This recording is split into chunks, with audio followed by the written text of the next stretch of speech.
Dysfunctional vet. We're revisiting this 14-foot log that I've been using to make the pads for the saddle rack, 18 saddle, and if I remember I'll stick a link to the description.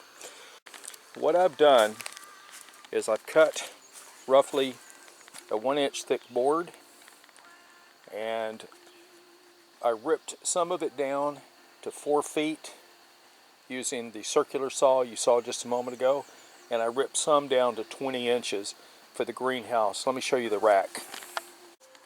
Alright, these are roughly 1-inch square, and I'm not worried about the fact that they split. I put a little glue in there, and as soon as I rip that 1-inch board that you saw in just a minute, I'm going to rip it into strips for this. Then the next thing I'll do is I'll take this and I'll set it inside the greenhouse, and I'll actually assemble it inside the greenhouse just to make it easier to move.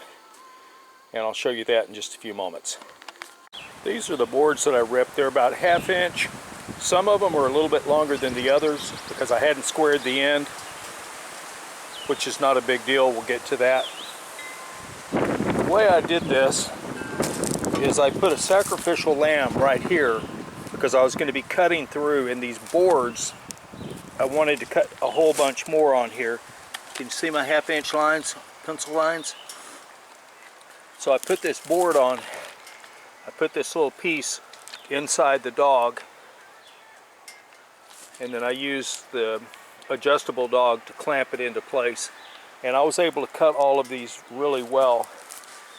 Now these are my pieces. They're 1/2 inch, and I'm going to now start assembling the rack inside the greenhouse. And as I say, the reason for assembling it inside the greenhouse was just to make it physically easier to move it around. Now this is sweet gum, and I'm not sure really how long it's going to last. I could slap some wood preservative on it, but I'm too lazy to do that, so I'm just going to slap it in there. Normally untreated sweet gum that is kind of laying out somewhere will last me like 3 to 4 years as a sacrificial lamb. This board right here that you see, that is pine. This one over here is sweet gum, and this was the piece that I just cut off to get it down to close to 93 inches. The reason that I cut that off is it wouldn't be worth my time to have slabbed that into strips. It's too short, and it just wasn't worth it. So now the next thing to do is to start assembling this, and I'll show you that as I do it.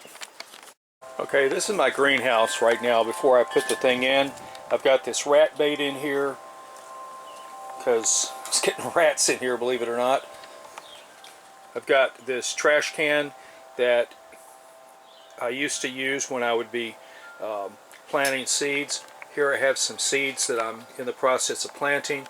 Right here I have 18, or 36 total, but 18 different, one is a summer squash and one is a winter squash. I'm getting ready to do some straight neck, I believe it is. But this is what it looks like before I get started. This plastic bucket used to have my mint in it. I'm getting ready to start more mint.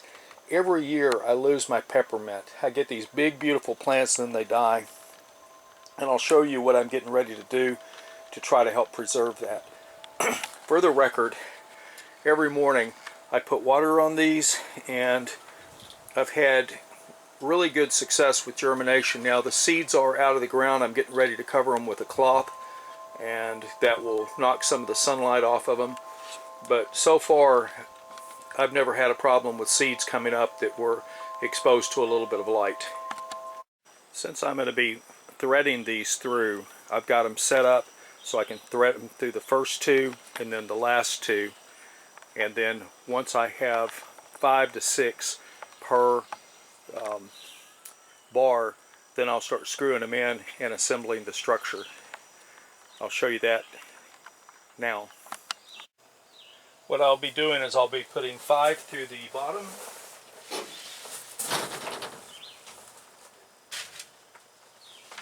We have 5 through the bottom. I'm putting 2 do the second set, because I've got to bring the rest of them over here. But as you can see, I'll have 5 shelves on the bottom. 5 supports, another 5, so I need to go get the rest of them. I'll be right back. I'm going to show you on these boards right here how I get them ready to screw together.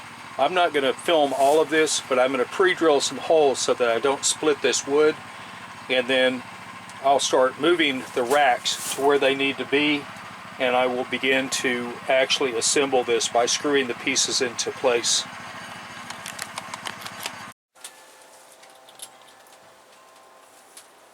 I pre-drill these holes to reduce the chance of splitting.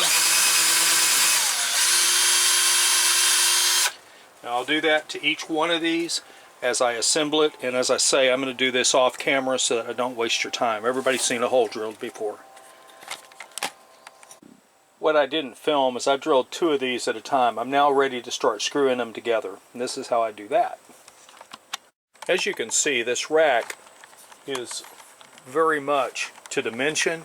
That's why I said it would just be easier to walk it in here in pieces and put it together rather than put it together out there. So now I'm going to screw these together. I'm using 1-inch dry board screws. They have a shelf life of about 8 years when subjected to moisture. I don't think it's any longer than that. So I'll get all these pieces pulled in. I'll get this piece more or less straightened up, and then we'll start putting it together. By the way, this is how I get water in here.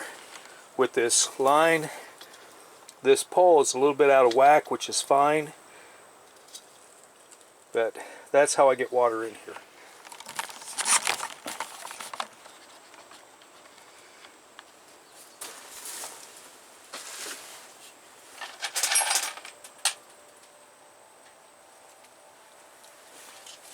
I'm going to pre-start the screws.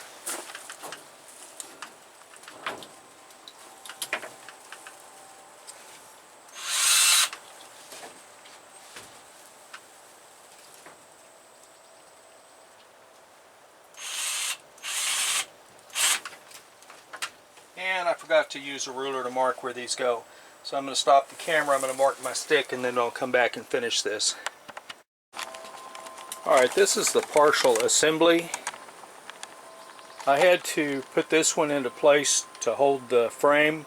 I'm getting ready to finish this second level, and then I'm going to put in the lateral, the diagonals to hold this thing in place so that it won't wobble, and then we'll start putting our plants on it. The rack is now assembled except for the top, and I'll be doing that later.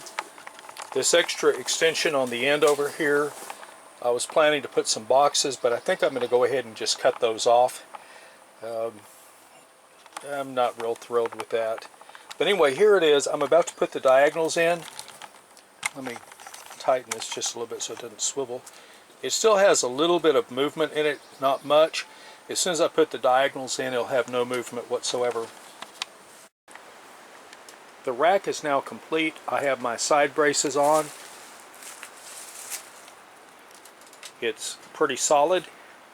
I've got 2 trays with 36 in one and roughly the same number in the other of seeds, from tomatoes to squashes. I've got plenty of room for more trays. The temperature inside is 90 degrees.